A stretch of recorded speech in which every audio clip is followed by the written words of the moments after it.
अतीक और Ashraf murder case से जुड़ी हुई एक बड़ी खबर आपको दे दें। यूपी पुलिस अतीक अशरफ हत्याकांड में जल्द चार्जशीट दाखिल करने की तैयारी में है।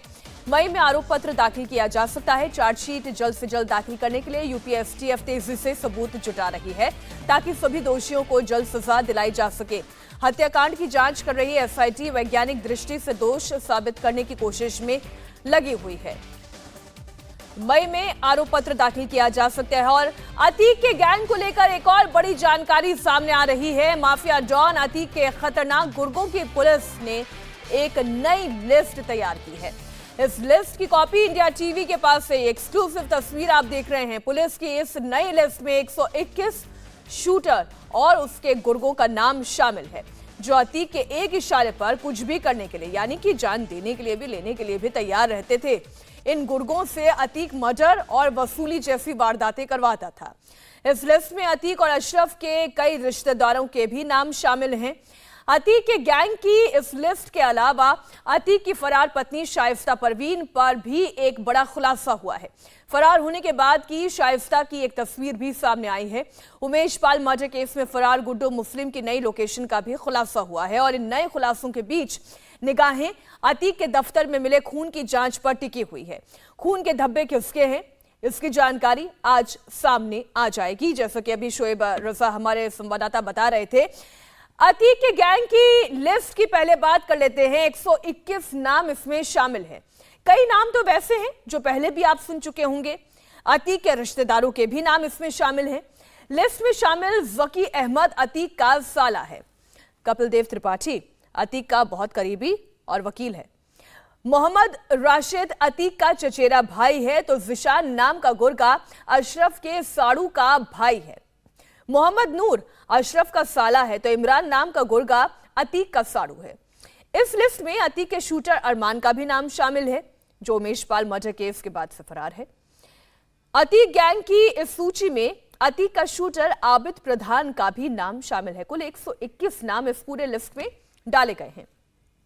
अतीक गैंग की जो पुरानी लिस्ट थी उसमें ज्यादा नाम थे। इस नई लिस्ट में 121 गुर्गों के नाम हैं, जबकि 2023 से पहले की जो पुरानी लिस्ट थी उसमें 149 नाम थे। नाम कम इसलिए हुए क्योंकि अतीक गैंग के कई गुर्गे मारे जा चुके हैं। नई लिस्ट में ऐसे कई नाम हैं जो अतीक और उसके भाई अशरफ के करीबी रिश्तेदार हैं। इनमें एक अतीक का साला भी है, चचेरा भाई है, साड़ू भी शामिल है। अशरफ का साला और साड़ू भी अतीक गैंग का खास मेंबर है। इस बीच एक और बड़ी खबर आपको दे दें, अशरफ के साले सद्दाम की तलाश भी तेज हो गई है। सूत्रों के मुताबिक अतीक और अशरफ की हत्या के बाद से सद्दाम फरार है और वो पश्चिम बंगाल के किसी एयरपोर्ट से दुबई भाग गया है। शूटर सद्दाम पर भी 25,000 का इनाम घोषित है। विशाल हमारे साथ जुड़े हुए हैं। विशाल, पूरा का पूरा लगता है कुनबा खत्म करके मानेगी ये योगी सरकार कि कोई भी कड़ी बाकी नहीं रहेगी, जिसने गुनाह किया उसका हिसाब होगा। तो अब ये जो 121 नामों की लिस्ट तैयार की गई है, पुलिस इन पर किस तरीके के एक्शन की तैयारी कर रही है? देखिए, एसआईटी भी इस पूरे मामले की जांच कर रही है, प्रयागराज पुलिस भी जांच कर रही है और यूपी एसटीएफ इस पूरे मामले में जो इन्वेस्टिगेशन के लिहाज से देखा जाए तो वो जांच में सहयोग कर ही रही है।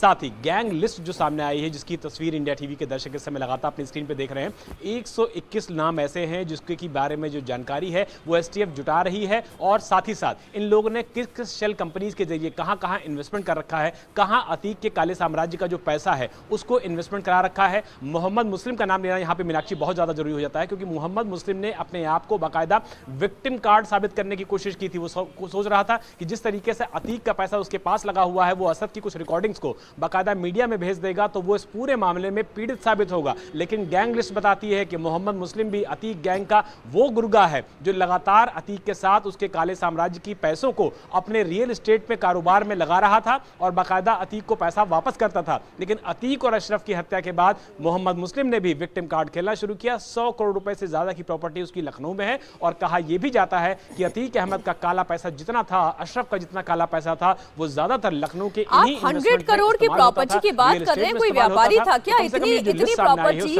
बेशक इसी गैंग के दम पर उसने इकट्ठी की है। शोएब हमारे साथ जुड़े हुए हैं। अब शोएब, एक पॉसिबिलिटी ये बनती है कि अब वो जो एक क्राइम स्पॉट है, वो जो एक घर है जहां पर खून के धब्बे नजर आ रहे हैं, कपड़ा नजर आ रहा है जो खून से सना हुआ है, क्या ये पॉसिबिलिटी भी है कि अतीक गैंग का अभी भी कोई गुर्गा ये हिमाकत कर सकता है कि वहां पे किसी कत्ल को अंजाम दे?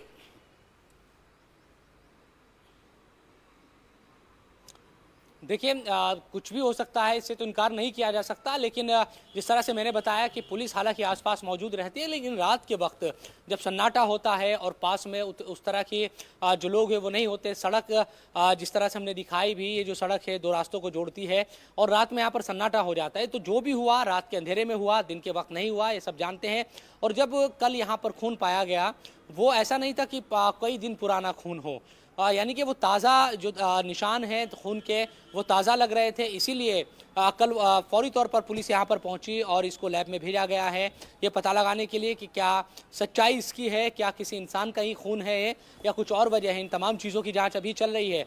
और महिला के जिस तरह से कपड़े मिले, हालांकि यहाँ पर बहुत सारे जो कपड़े हैं अभी भी, देखिए जैसे ये रूम है, इसमें आपको नज़र आएगा ये कुछ जो गद्दे हैं वो यहाँ पर है, अलमारी है, ये सब अतीक के दफ्तर में है।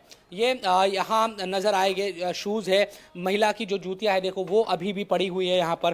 तो ये तमाम जो चीज़ें हैं वो यहाँ पर अभी भी नज़र आती है। बहुत सारी क्योंकि पूरा एक ऑफिस चला करता था। और शोएब, बिल्कुल हम इंतजार करते हैं कि पुलिस इस मामले में आज क्या जानकारी देती है। फिलहाल शोएब आपका और विशाल, आप दोनों का शुक्रिया पूरी इंफॉर्मेशन के लिए।